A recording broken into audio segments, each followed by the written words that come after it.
A flight attendant accidentally knocked over a passenger's spoon. The passenger then poured scalding hot coffee over her. Yet the attendant dared not complain.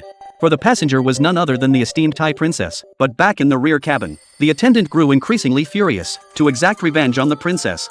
She removed her high heels unwashed for 10 years and stirred them into the coffee. She then calmly served it to the princess. But at that moment, the princess noticed the sapphire ring on the flight attendant's finger, exactly the same as her own. The princess deemed such a precious item unworthy of the flight attendant. She flung the ring to the floor and stomped on it several times with her high heels. The flight attendant was furious, yet she could only endure it, forcing a smile as she served the princess lunch. But the princess began to make things difficult again. She specifically requested the flight attendant's meal, knowing the princess was allergic to seafood.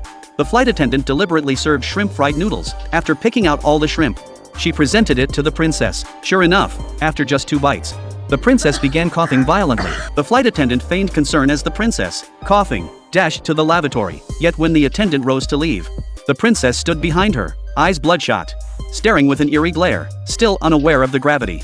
The attendant prepared for the return flight the next day. Suddenly, on the in-flight TV, she saw the news. The princess had passed away, and her body must be repatriated immediately. The flight assigned for transport was none other than the flight the flight attendant was returning on. Soon after takeoff, the plane encountered severe turbulence. The violent shaking knocked the princess's body to the floor. Unexpectedly, the body began moving toward the flight attendant. Fortunately, she managed to run away in time. Once the plane stabilized, the flight attendant approached to check on the body. To her horror, the body suddenly twitched. Terrified, the flight attendant mustered her courage, carried the body back to its seat, and secured it with ropes, thinking she could finally rest.